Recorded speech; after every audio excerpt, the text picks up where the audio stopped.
Buenas noches, les doy la bienvenida a esta entrevista llamada Formación Profesional en Musicoterapia con la doctora Kana Okazaki-Sakaue, coordinadora de la Comisión de Formación Profesional de la Federación Mundial de Musicoterapia, que organiza esta entrevista la Asociación de Musicoterapeutas en México, la AMME.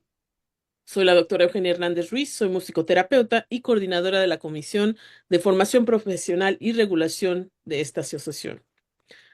Como les decía, hoy tenemos una invitada muy especial, la doctora Kana Okazaki-Sakaue. Kana es musicoterapeuta japonesa, por si no lo habían notado de su foto. Ella se formó en el Reino Unido y en Estados Unidos. Estudió piano en la Royal Academy of Music de Londres, en el Reino Unido, y se formó en el Centro de Musicoterapia Nordoff-Robbins de Londres en 1989. Además, obtuvo su maestría y doctorado en musicoterapia en la Universidad de Nueva York, New York University, en Estados Unidos. Ha sido miembro activo del comité de la World Federation of Music Therapy, la Federación Mundial de Musicoterapia, desde el 2002 y actualmente preside la Comisión de Educación, Certificación y Regulación para el periodo 2023 al 2026. Actualmente trabaja como profesora del programa de musicoterapia de pregrado y posgrado en el Kunitachi College of Music de Tokio, Japón, y también es miembro de la junta directiva de la Asociación Japonesa de Musicoterapia Clínica. Es la primera persona japonesa en obtener la certificación de nivel 3 de musicoterapia Nordoff-Robbins. En 2021, ella y su equipo lanzaron la primera formación de NRMT en Tokio y actualmente se desempeña como directora de formación del programa japonés de formación en musicoterapia Nordoff-Robbins en Tokio. También ha participado activamente como asesora del proyecto de musicoterapia de Tokoju, apoyando las iniciativas de musicoterapia para los supervivientes del gran terremoto y tsunami del este de Japón desde el 2011. Su investigación actual incluye trabajo clínico en su entorno de educación especial, utilizando un enfoque de musicoterapia improvisada, así como formación experiencial para musicoterapeutas y estudiantes. Supervisa a musicoterapeutas y otros profesionales afines como psicoterapeutas y psiquiatras. Su tema de investigación específico es la improvisación clínica. Ahora voy a empezar a hablar en inglés para que ella y yo nos podamos entender. El resto del video tendrá subtítulos en español. Okay, so we're starting with questions, and as we talk, Canna, feel free to say whatever you need, show us websites, whatever. So my first question for you would be, what has your experience been like in leading the training commission of the World Federation of Music Therapy so far? What are the challenges, the learning points, the aha moments that you have experienced, and while looking at the training programs across the world? Yes.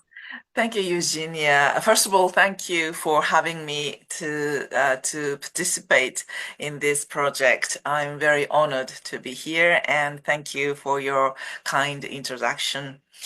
To answer your questions, I just want to say my experience in the WFMT has been very exciting and stimulating. Mhm. The best thing about being a part of it is to get to know the situation of music therapy of other countries and around the globe, Mhm. and also to become friends with music therapy colleagues from all over the world. That is the highlight of my career at the WFMT. Mhm. But Absolutely. also, you kindly said that we have been leading the training commission, but we are not really leading. We are kind of trying to support because our commission is to support and enhance the global development of music therapy education, certification, and regulation systems, and uphold and maintain the quality of music therapy education and training across the globe. I mean, that's actually our mission stated in the web page. Okay. Yeah, Wonderful. yeah. Um, that's a really important clarification because, as you say, the World Federation is really a supportive organization. It's there not to mandate, but to support and help people grow, right? Um, Yes. I totally agree. I'm in another commission, so I understand what you're talking about. So So what are those learning points that you have experienced? What are aha moments, things that have really surprised you in looking at all those programs? Yes, learning points are definitely to get some knowledge of music therapy development around the globe. And our members right now are members of the commission from Italy, USA, Argentina, India, Brazil, New Oh, Zealand, and Japan. So we are in a diverse, very diverse and wonderful team. And we have wow. we have a wonderful team to work with. But also, we have challenges because, although how much we work so hard, it is very, very hard to collect all the information from every country Oh yeah. because the WFMT commission members are all voluntary. We all have our full-time commitment work as a music therapy or music therapy educator.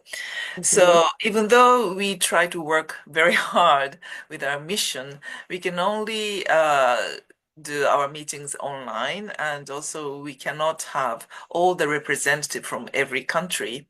So what we try to do is to collect information, by survey or interviewing uh, Mhm. from people around the world as our international survey.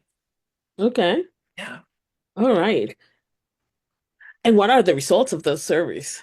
What have you found? Yes. Well, actually, the survey uh, will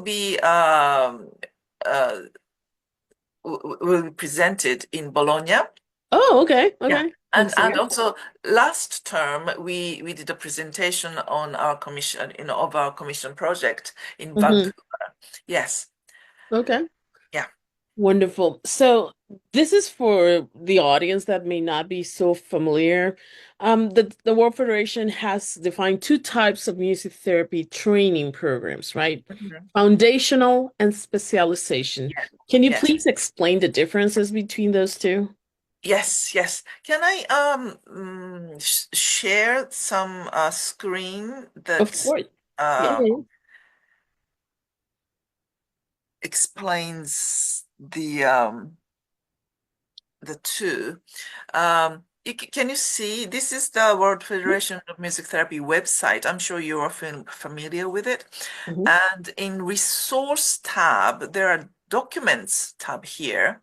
And if you click there, there are a list of WFMT documents, and there are WFMT guidelines in many languages. And Mhm. if I click Spanish, you can actually see the guidelines in Spanish. So I'm sure, for those who are not familiar with the website, you can look at it. Mhm. Yes, and I will give some explanation of these guidelines because the first guideline was made in 1999 and published in 2001 by Barbara Wheeler, but it was left almost like 20 years. So we actually revised it in the last term, and the newest version is this. And Mhm. you can see,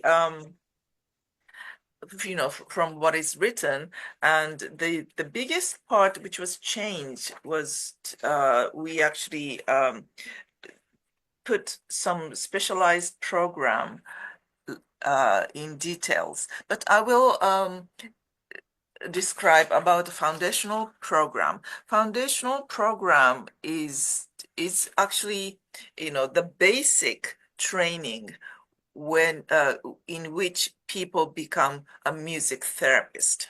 Mhm. So maybe Eugenia is familiar with the term elementary level and advanced level. Mhm. Elementary level is what we say foundational program here, that people become a music therapist.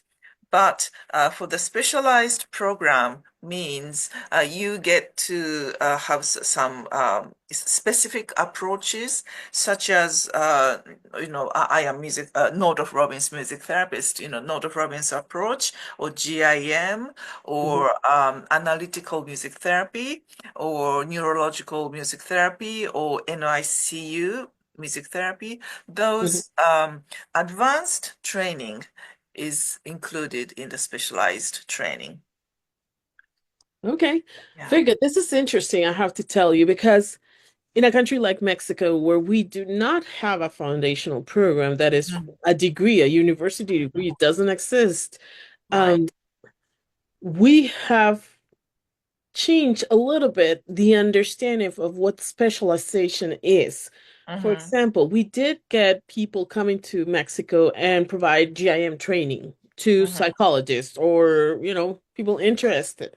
Mm-hmm. And so we do have this different space where the GIM, even NMT in Latin America, neurologic music therapy has been provided Mm-hmm. without a foundational training, which I see. creates a space for us that is difficult to define. What we have Mm-hmm. opted here, just for curiosity, for your curiosity, we have opted to in the Mexican Association is to divide the foundational degrees Mm-hmm. from specializations for people who do have related degrees, such as psychology, and then Mm-hmm. did some of those GIM or NMT or NICU trainings. Mm-hmm. And that allows us to, differentiate a little bit and maybe create a scope of practice that may be different. It's a challenge because Mm-hmm. we may not all agree on what is and what is not training enough training for this. Mm-hmm. But that's where we are. As long as we don't have a foundational program, Mm-hmm. we cannot do another thing. What has happened, the people who do have a degree is people who trained outside of Mexico and come back and, Mm-hmm. practice in the country. Yeah. Yeah. So, yeah, have you found that across the world, that kind of difficulty Yes. in defining? Yes. Well, especially I'm speaking from my own personal experiences because I'm Hmm. from Japan, and Hmm. Japan is a country where music therapy is pretty behind. So I've been struggling, and I'm still struggling with you know in identifying what music therapy is. And as you said, like Mexico, we didn't have any undergrad foundational program, but Hmm. people were doing a lot of, what they call specialized training. So Hmm. it was really difficult because people do have talents, and talented people can be trained, but if they don't have the foundational skills or the way to practice, it is sometimes very hard to actually to find a place to work because they cannot really be committed to the clients to work for you know uh, the merit for their clients. Right. Yes. That's a really important point. So the fact that you have a specialized training without the foundational is really going to limit your scope of practice, Exactly. correct? It's Yes. not going to allow you to open your practice as we do when we have the degree, because Hmm. you are going to have a very limited area that you can address. You cannot Yes. really go broad. Yeah. Exactly. Yes, I And agree with you. Yes. yes. And so what does the World Federation say about that, about scope of practice related to training? How do you envision that within the commission? Sorry, say it again. So So how does cut this point. yeah, I know it cuts a lot. So how does the World Federation recommend that we go about differentiating those type of programs or professionals who do have specialization without foundation? Mm. Well, we don't have any manual for that because, as it says in the in the guideline, we must, you know, uh, fit into their own country's historical and cultural background. So there's no, manual what to do and what you should do. You should do that and you shouldn't do that. Right. Every country has, your own, you know, uh, basic background, as historic background, and what kind of human resources you have. So yeah, there's no really answer to that.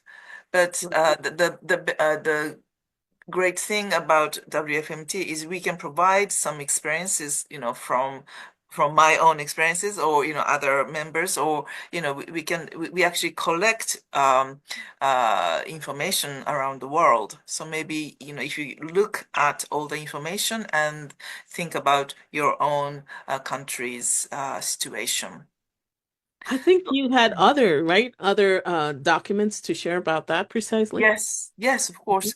I was actually looking at the because there are European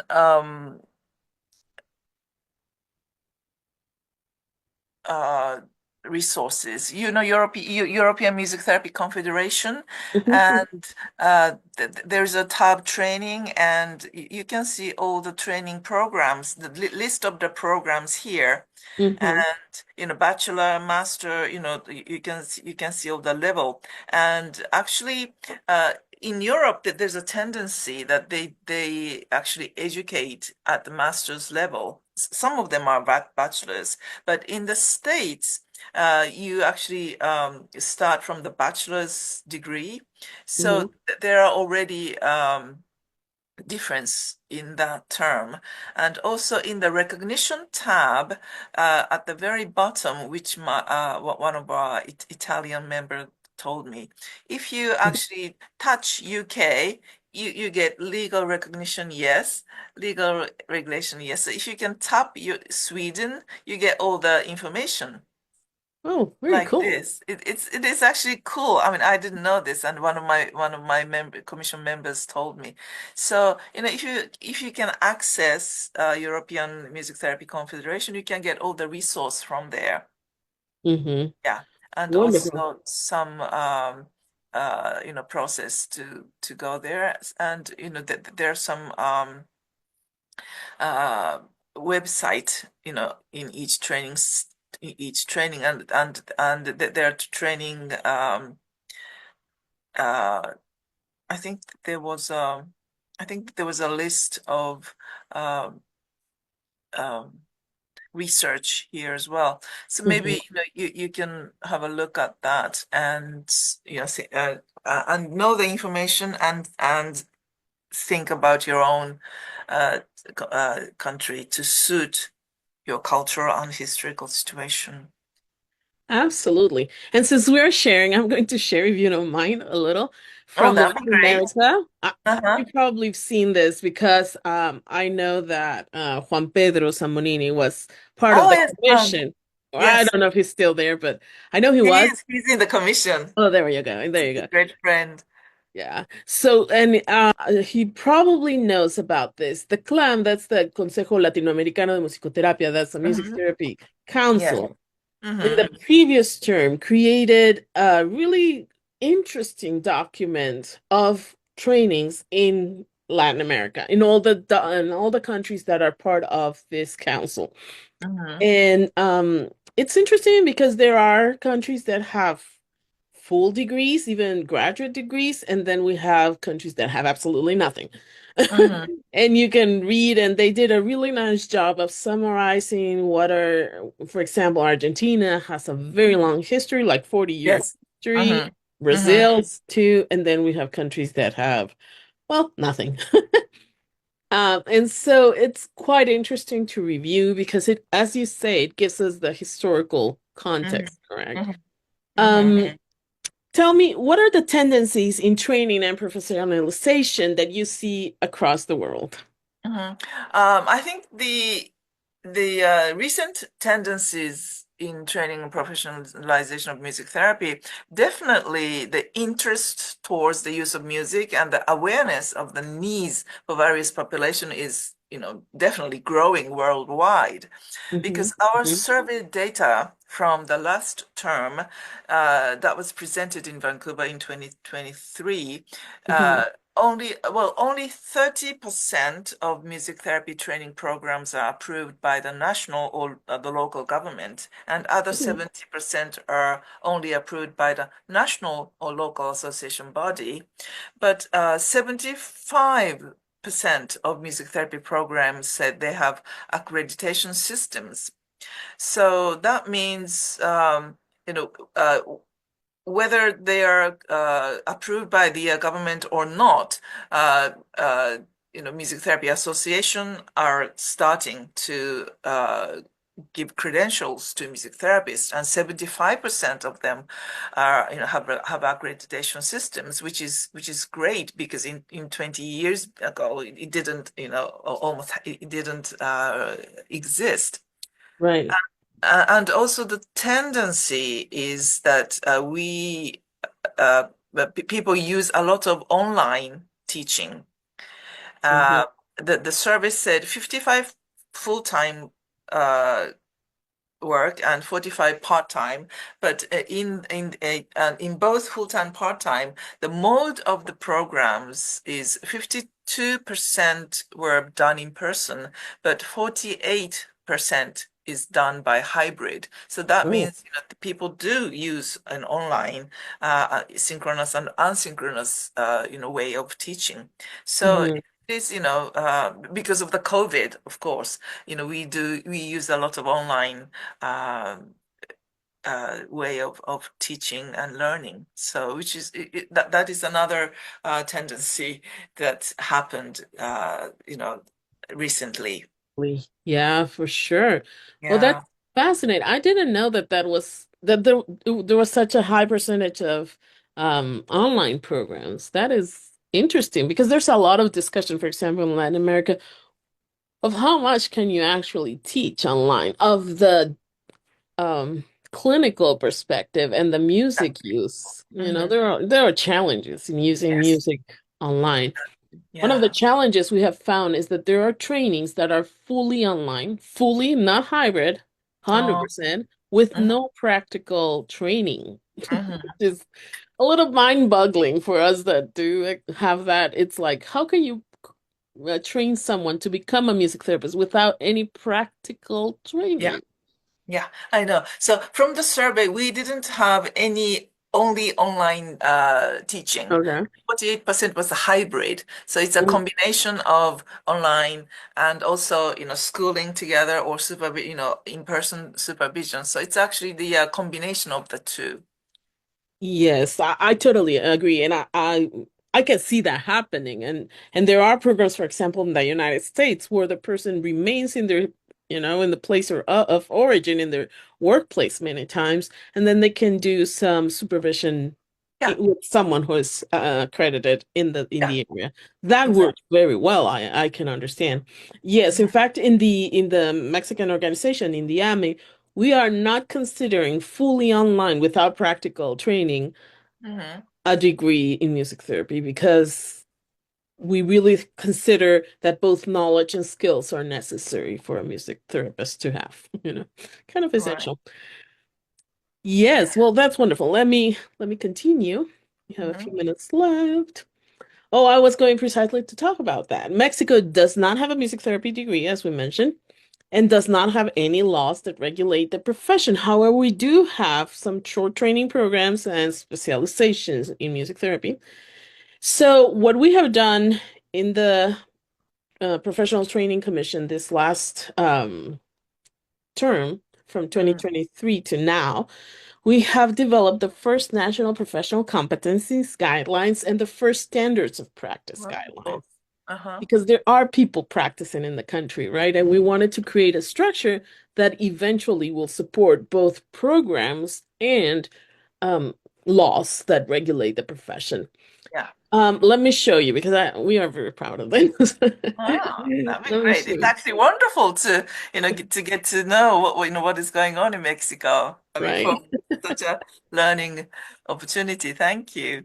Sure. So this is the document of professional competencies. That's um, standards of practice. We are still working on those, but these have been approved and published.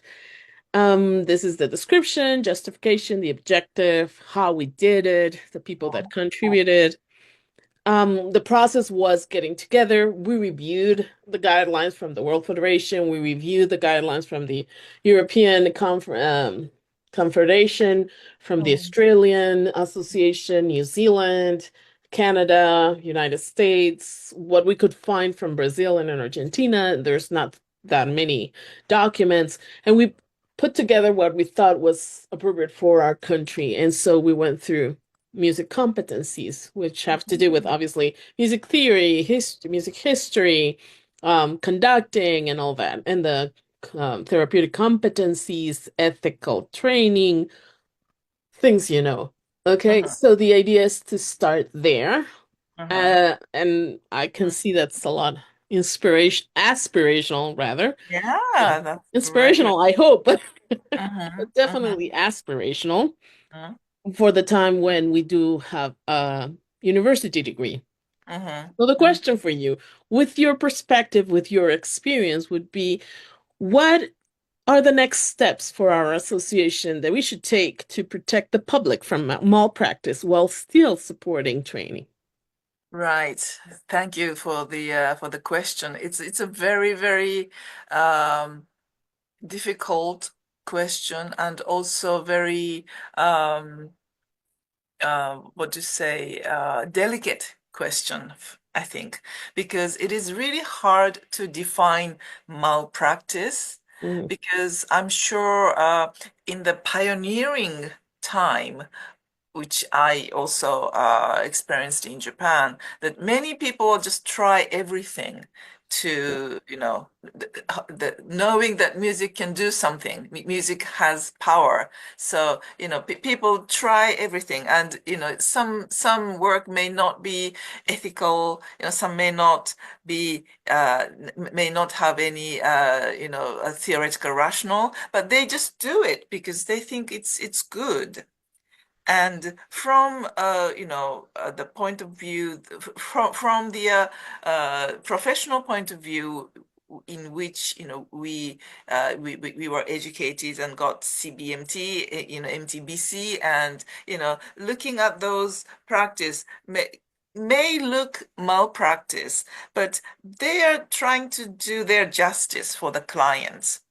So it was really hard for us to see and define what the malpractice is.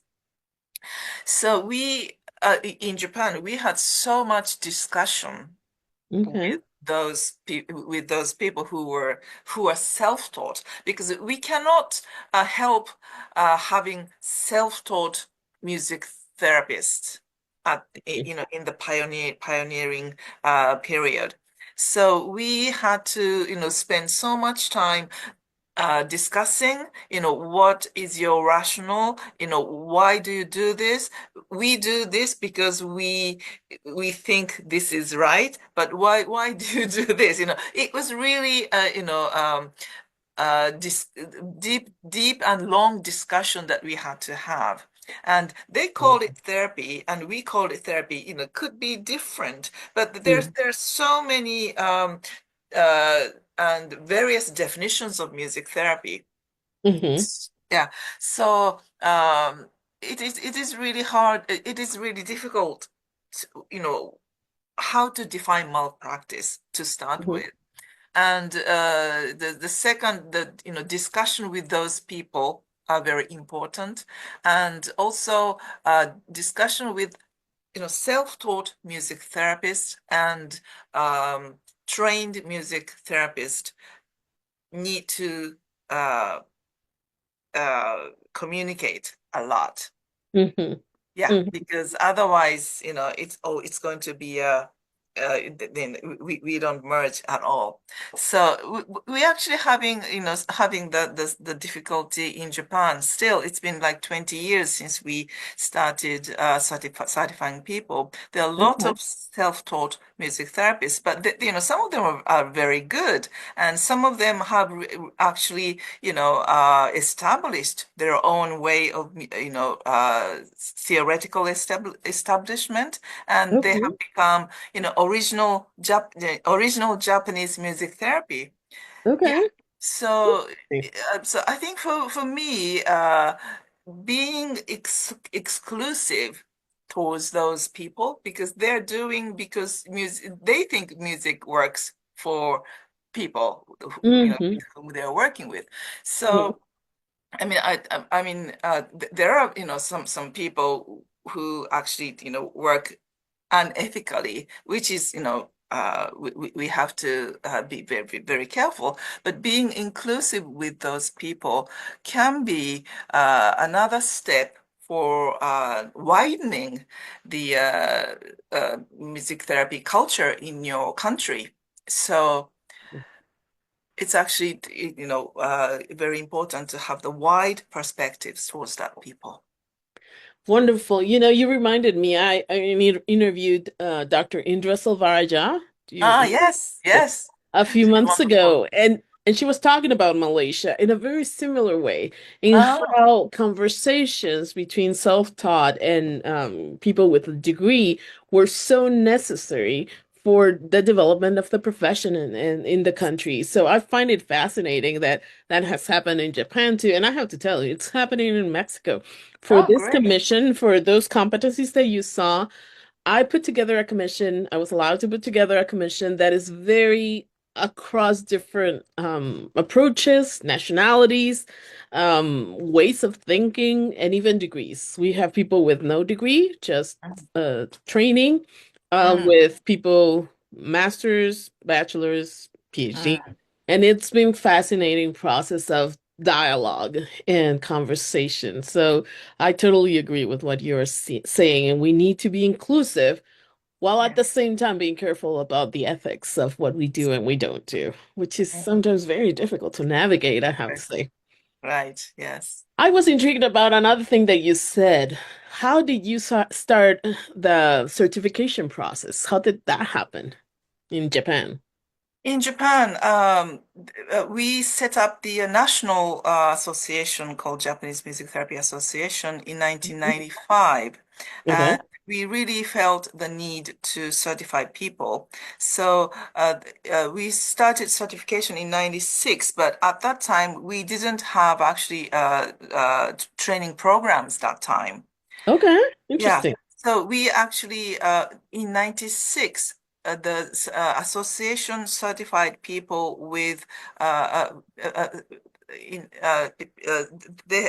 the national the Japanese Music Therapy Association certified people with a degree from abroad, like Okay. myself, Mhm. or people who are music special ed teachers Okay. or psychiatrists or a psychotherapist who are using music and Gotcha. making all the good, making good clinical practice. So it was not the first group of music therapy certification were not trained in Japan. Okay, gotcha. Yeah, Yeah. I And understand. And does the association have that authority, legal authority to certify it, or do you have to, I don't know, negotiate with your government in some way? We don't have a legal Mm. affiliation yet. I mean, we have been working like 50 more than 15 years now, and it's really hard to get the affiliation from the government. But association itself certifies and I give got it. qualification. Yeah. Yeah, okay. That is so interesting. Yeah, so we now have schools and universities where we teach and train Mhm. music therapists. Yeah. Do you have the degree now? Yes, yes. Oh, wonderful. Bachelor's, master's? Bachelor's, and also in my college we give out in master's degree as well, both Oh, bachelor's and wonderful. master's. Yeah. So that was great growth rather quickly, right? I mean, Yes, well, since the certification system started in 96, in a few years, some universities and music colleges started to have training programs. Yeah. wonderful. We That's have about 11 or 12. I mean, at the peak time, we had about 20 programs, but now it's gone down and we have about 10 or 11 programs right now. okay. And Oh, wow. one of which I'm teaching this afternoon. Yes. Yeah. All right. So the last question that I have, how should professionals work together? And I think you started on this one. How should professionals work together to promote professional training and education?